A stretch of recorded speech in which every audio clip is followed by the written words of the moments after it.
11 जुलाई 2026 जब मध्य प्रदेश में दतिया विधानसभा सीट के उपचुनाव में बीजेपी ने पार्टी के धुरंधर नेता नरोत्तम मिश्रा का टिकट काट दिया और आशुतोष तिवारी को कैंडिडेट घोषित किया, तब नरोत्तम समर्थकों ने नेशनल हाईवे 44 पर उतरकर चक्का जाम लगा दिया। 12 घंटे के बाद जाम खुला, लेकिन नरोत्तम समर्थकों की नाराजगी दूर नहीं हुई और उसके बाद नरोत्तम समर्थकों ने सामूहिक इस्तीफे दे दिए। तब बीजेपी ने नरोत्तम समर्थकों के संगठन के पदाधिकारियों के इस्तीफों को अस्वीकार कर दिया था, लेकिन अब उन्हीं नरोत्तम समर्थकों पर पार्टी ने ताबड़तोड़ एक्शन शुरू कर दिए हैं। दतिया विधानसभा सीट के उपचुनाव के नतीजों में मिली हार के बाद बीजेपी ने एक ही दिन के अंदर 1000 से ज़्यादा संगठन से जुड़े पदाधिकारियों को पद से हटा दिया। दतिया में जिला इकाई से लेकर बूथ, मंडल, प्रकल्प सभी विभागों की इकाइयों को भंग कर दिया। लेकिन सवाल इस बात को लेकर है कि क्या सिर्फ छोटे पदाधिकारियों पर ही गाज गिरेगी?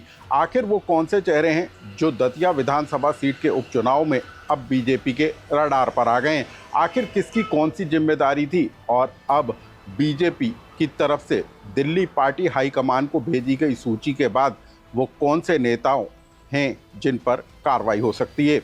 इस खबर को विस्तार से जानिए।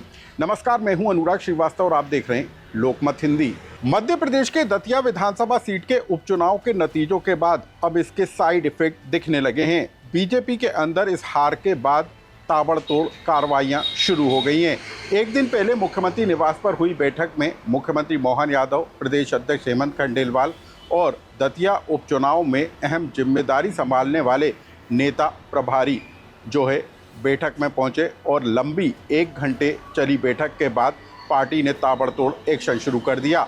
दतिया में जिला इकाई समेत मंडल, बूथ, प्रकल्प और सभी विभागों की इकाइयां भंग कर दी।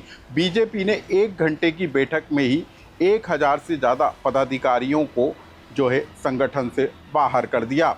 लेकिन सवाल इस बात को लेकर उठ रहा है कि क्या सिर्फ छोटे और स्थानीय स्तर के नेताओं पर ही गाज गिरेगी? आज हम आपको बताने वाले हैं कि अब बीजेपी उन कौन से बड़े नेताओं पर भी एक्शन की तैयारी में है जिनको दतिया विधानसभा सीट के उपचुनाव में अहम जिम्मेदारी सौंपी गई थी। आज हम आपको वो 5 बड़े नाम और चेहरे बताएंगे जो दतिया उप विधानसभा के दौरान जो है बीजेपी के लिए नुकसानदेह साबित हुए हैं, जिनको बीजेपी ने अहम जिम्मेदारियां सौंपी थी और वो अपनी जिम्मेदारियों को पूरी तरीके से निभा नहीं सके। यानी कि दतिया के उपचुनाव में हार के बाद बीजेपी ने अभी तक जो 1000 संगठन से जुड़े पदाधिकारियों को बाहर किया है, उसके बाद अब किसका नंबर आने वाला है ये भी आप जान लीजिए। सबसे पहले नाम बीजेपी नेता नरोत्तम मिश्रा का है। उपचुनाव में भीतरघात के लिए नरोत्तम समर्थकों को जिम्मेदार माना जा रहा है। ऐसे में नरोत्तम की मुश्किलें आने वाले दिनों में बढ़ना तय है। दतिया उपचुनाव के प्रभारी भारत सिंह कुशवाहा जो ग्वालियर के सांसद हैं, कुशवाहा वोटरों को साधने के साथ ही प्रभारी की जिम्मेदारी पूरी तरीके से नहीं निभाने पर वो पार्टी के राडार पर हैं।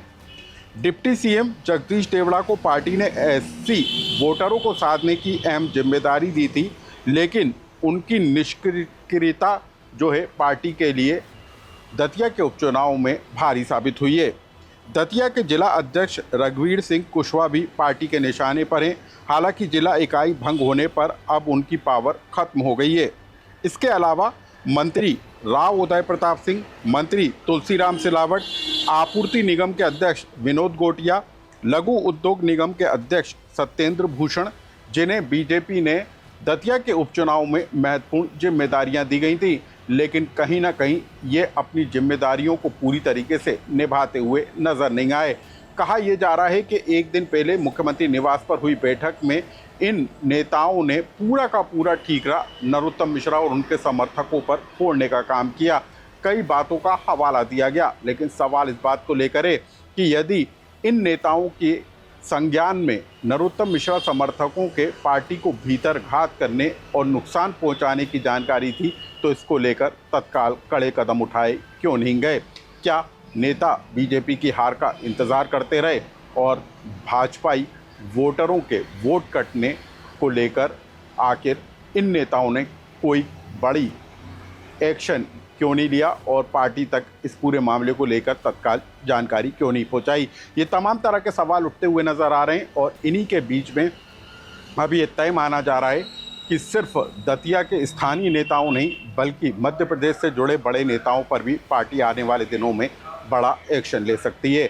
खबर इसी बात को लेकर है कि पार्टी ने अपनी एक रिपोर्ट दिल्ली हाईकमान को भेज दी है और उसके बाद पार्टी से जुड़े बड़े नेता, मंत्री, सांसद, विधायकों पर भी जो है इसका असर पड़ता हुआ नजर आएगा। इस खबर से जुड़ा आपका कोई सुझाव हो, आपको लगता हो कि वाकई में दतिया विधानसभा सीट के उपचुनाव में सिर्फ स्थानीय नेता नहीं बल्कि प्रदेश के बड़े नेता भी जिम्मेदार हैं, तो हमको कमेंट्स बॉक्स में लिखकर जरूर बताएं।